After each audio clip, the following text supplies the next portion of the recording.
What's up, everybody? You are now listening to From the East Side with Love. As always, it's your boy Kosher, and we got a lot of sports news to cover. Some NBA stuff, some NFL stuff, even boxing, and then I'm going to have some entertainment news at the end. So let's get into it. As you guys know, the NBA season is over, but free agency is around right now, and the Summer League. I'm not going to talk about the Summer League today, but I will talk about free agency. So let's look into that real quick. A historic 7-team trade in the NBA has happened. We have Phoenix getting Jalen Green, Dylan Brooks, Common, Moloch, Rasheer Fleming, Kobe Bryant, Daquan Plowden in a second rounder. Houston getting Kevin Durant and Clint Capella. Brooklyn getting 2 second rounders. Golden State getting Alex Tuhey and Jemai Mashak. Atlanta getting a second rounder swap. David Roddy and some cash. The Lakers getting Adu Therio. And Minnesota getting Rocco Zika or Sky. 2 seconds and some cash. So this had to go down for Houston to be able to pull off the Kevin Durant trade. Historic 7-team trade.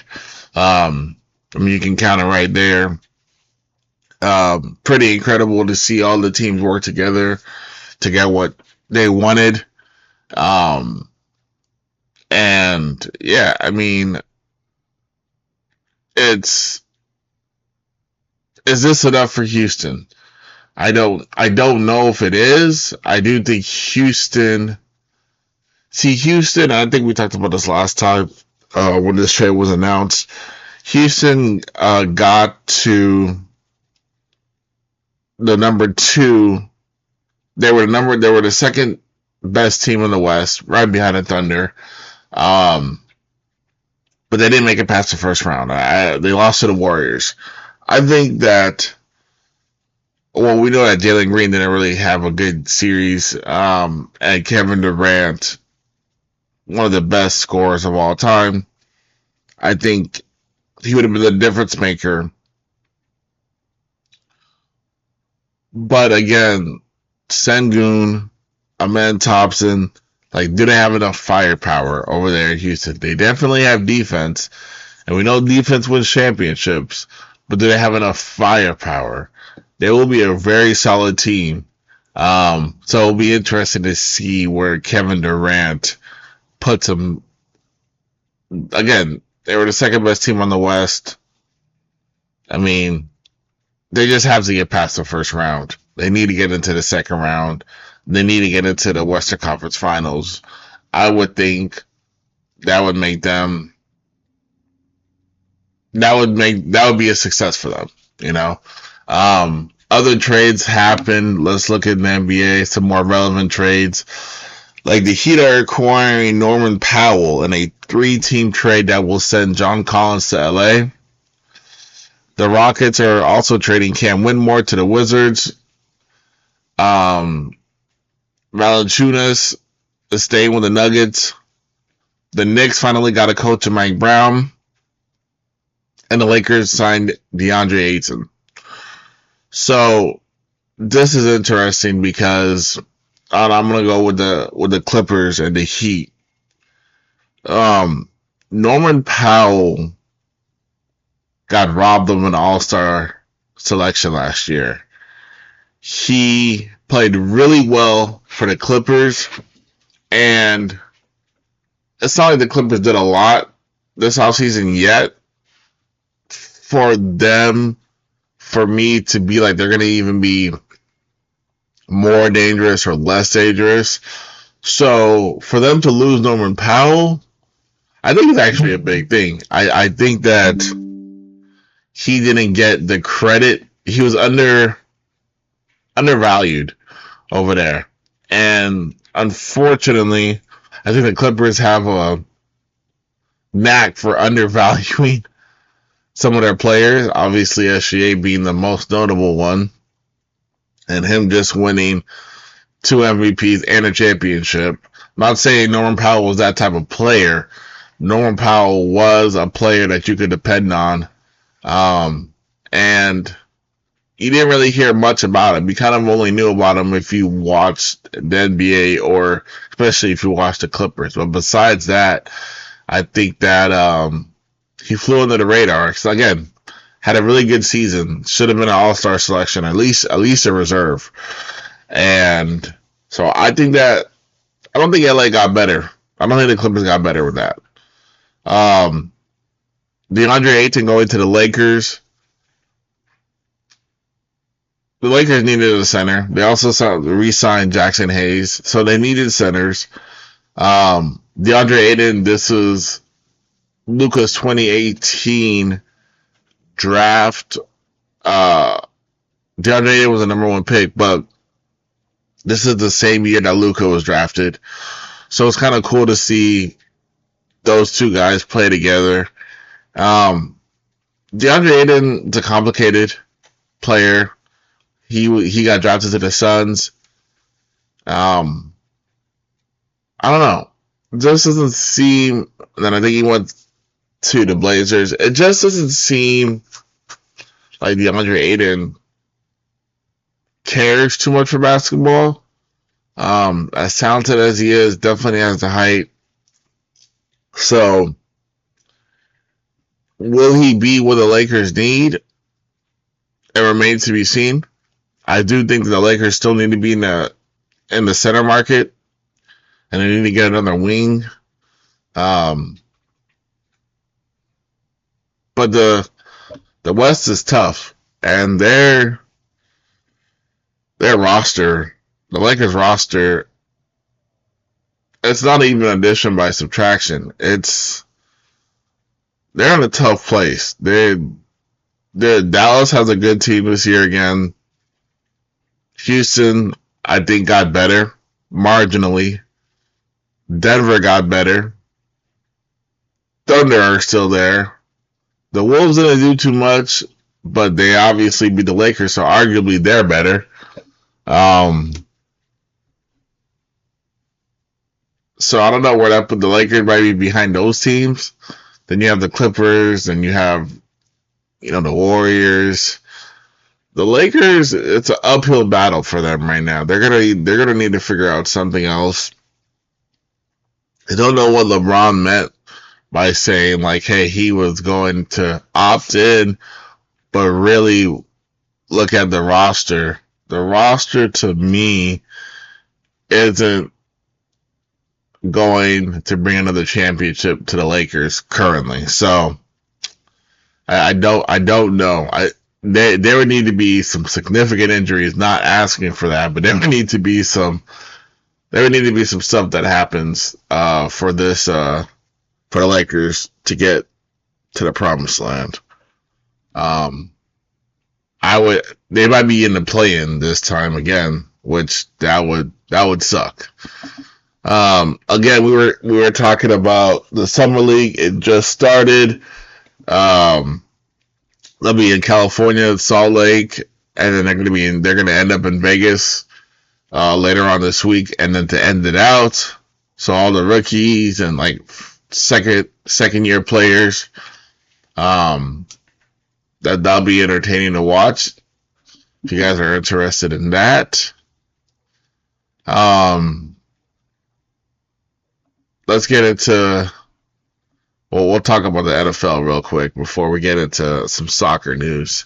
So, there was an interesting trade that happened where the Dolphins traded quarterback Jalen Ramsey and tight end Jonnu Smith to the Steelers for safety Minkah Fitzpatrick in a late round pick swap.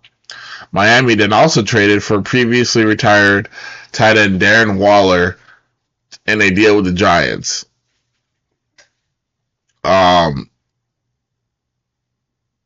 And the Niners trade for Eagles edge rusher Bryce Huff from the Eagles, yeah. So Jalen Ramsey, Jonnu Smith going to the Steelers. Obviously, Steelers are trying to push for contender to be a contender. Minkah going back to the Dolphins. I don't know who wins that trade per se. I think that the Dolphins win off of Minka's age, but he's going back to the team that he got drafted by, so that's interesting. Jalen Ramsey and Jonnu Smith. Jalen still has some juice, and Jonnu Smith's still a good player. So I would say that the Steelers win for now, and I think that the Dolphins win in longevity. Um, Minka is a good player, but I do think that this is a little cause to concern for the Dolphins. I think their window um, is closing faster than they want to admit. I don't think Tyreek Hill is happy with his situation over there either anymore.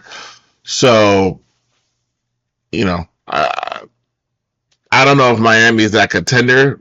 They still have Tua. They still could be dangerous if their current team is the way it is. But I also do think that if they let go Hill or trade him, that they may be looking for a soft rebuild. Now, here's a subject that's near and dear to my heart.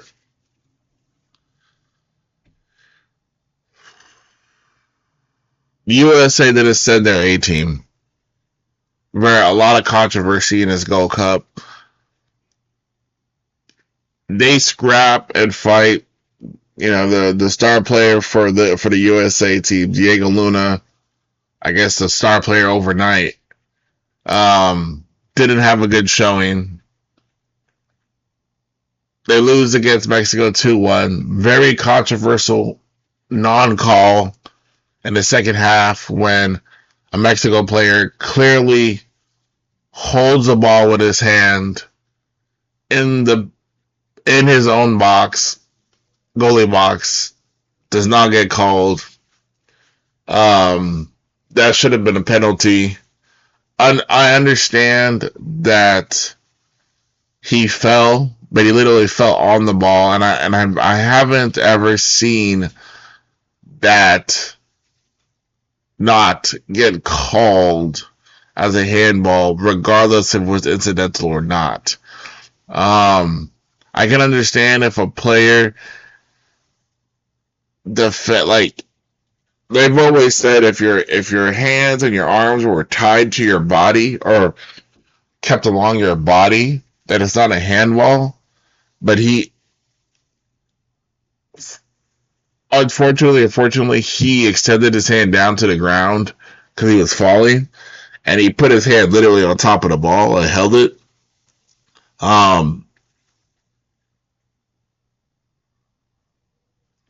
Still no excuse. Mexico dominated the game in possession. I think USA played again with a lack of chemistry. They weren't mature enough. Again, this is not their A team, but it just brings a lot of concern because a year from now the World Cup is coming, and USA is going to be one of the three hosts besides Canada and Mexico. And what you're looking at right now is the head coach in all black. He has a lot on his plate, and USA does not look ready. I would argue that they look worse than they've ever have, unfortunately. And I don't even know they're going to make it out of the group stage. So it's sad. It's for what we believe to be the golden generation for the United States soccer, men's soccer. A lot of kids with a lot of talent, but either no pride or no chemistry or both. No identity and not enough time to be able to enforce an identity. And yeah, could be a lot of money going to waste. And unfortunately too is that US men's national team costs a lot of money to go watch these games. And they're not giving their fans nowhere near the level of quality production that they're costing these people. And so basically, and American soccer don't care. I mean, American soccer fans care, but the public doesn't care. So it's like, what are we doing? Like, we're not even good, and yet you're charging these arm and leg prices. Yeah, it's funny because you have Pat McAfee, which is a great spokesman if you're doing well, who's trying to cheer on a team, trying to give them publicity. But when you put out a product like they did, no, no, we got to do better, US. We got to do better. And unfortunately, it's gonna make it. It makes our coach look bad, but it's not his fault. It's deeper than that. He just was gonna get blamed. This was interesting to me. Tyson Fury, Gypsy King, announces comeback fight. Um, I did I did not know that he would possibly fight Usyk for the third time. I figured that Gypsy King wasn't retired. I thought he was. I figured he was going to come back. He just needed some time to get his mind right. But I don't know. I don't know about him fighting Usyk the third time. If you guys remember, Usyk gave him his first two losses. Um, I don't know. I think he should fight probably Anthony Joshua. I think Wilder should probably fight Anthony Joshua. These fights are long overdue. Um, Especially Anthony Joshua versus Fury, because that's like England's. Those were like two of England's crown jewels in a sense. So, unfortunately, Joshua had lost, and now Fury has lost, so now the fight's kind of muddled. But still, I think they could still do numbers, and why not? What do they have to lose? And then while they're going against Joshua, that's still a decent fight to put. I mean, we both know it's not what it was supposed to be, but heck, let's just go for it. And I thought Usyk was supposed to fight Daniel Dubois, so that's the guy who beat Joshua in his last fight. So I don't know what's going on. I guess time will tell. But yeah, Tyson Fury is back. So if you're a fan of his, I'm sure you're pretty happy. Um, like I said, I didn't think that he would have been away for that long, and that's proven to be right. I also don't have this, but I will pull it up. Talking about fighters coming back.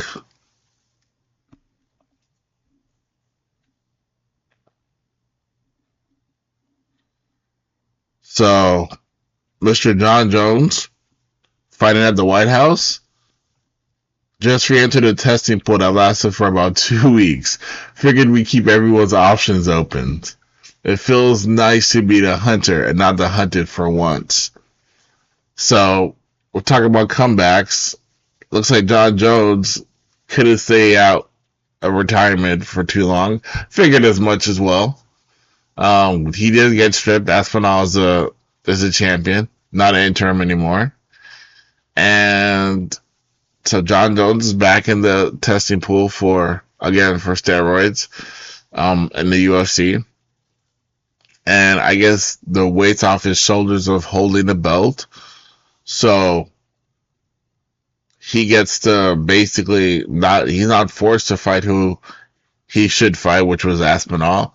I guess he can possibly move down a weight and fight whoever, or stay at his weight class and fight whoever. And I'm guessing he's just looking to see what happens between Aspinall and Gain if that fight ever materializes. So, what do you guys feel about that? Or do you think he might fight somebody else? Do you think Ngannou? I think it's interesting that John Jones, he didn't get the proper uh, farewell that he should for who he is. Regardless if he wins or loses, he deserves a different way of leaving the sport.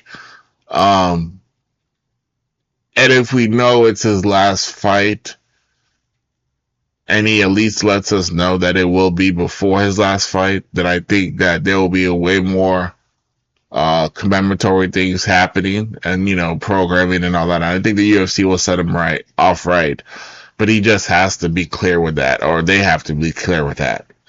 So I'm happy to hear that he still wants to fight. It'll be interested to see if he will fight and who he will fight, But yeah, John Jones is back, so I'm excited. Um, Here's some entertainment news that I wanted to bring up. Got to see Jurassic World Rebirth, and as you can see, 318 million worldwide, biggest opening in 2025. Read something that Scarlett Johansson has become the highest grossing actor of all time worldwide. The Marvel franchise, she's just been part of these big franchises. So, congrats to her. That's a big feat. To me, the movie was okay. I kind of fell off the Jurassic franchise, but my wife wanted to watch it, and it wasn't bad. Marshala and her, they did their thing. I think that it could have been better, but and I do believe that even Rotten Tomatoes believes it could have been better. I think it got rated in the 50s or whatever. It wasn't like a highly rated movie, but I think people wanted to see dinosaurs. so hey, if you build a day will come, and that's what that was. And I thought it was actually pretty interesting that it was a reboot or rebirth that fast, because they just came off of the one with Ron Howard's daughter and Chris Pratt. So I was just surprised that they were just like, let's get back into it. It'll be interesting to see. I mean, with the success of this, there's gonna have to be a second one, right? So I do think that Jurassic Park is like it's a cookie cutter rinse and repeat. Like, you could do Alien like that. In Jurassic Park, where you just swap out a dinosaur with an alien and it'll be the same movie. But that's just my thing. Yeah. So anyway, I'm congrats to Scarlett Johansson, congrats to the Jurassic World Rebirth team and to the franchise, Steven Spielberg. If you guys haven't seen it, I recommend it. If you like dinosaurs, I can't wait to see Superman coming out later this week. And then there's Fantastic Four at the end of the month. So yeah, if you guys check me out on the socials, and catch me streaming as well. Hope everybody had a great 4th of July. Hope, bad things didn't happen to your hands or anything like that, or any of your loved ones. Talk to you soon. Everybody stay blessed, stay positive. It's your boy Kosher. I'm out. Peace.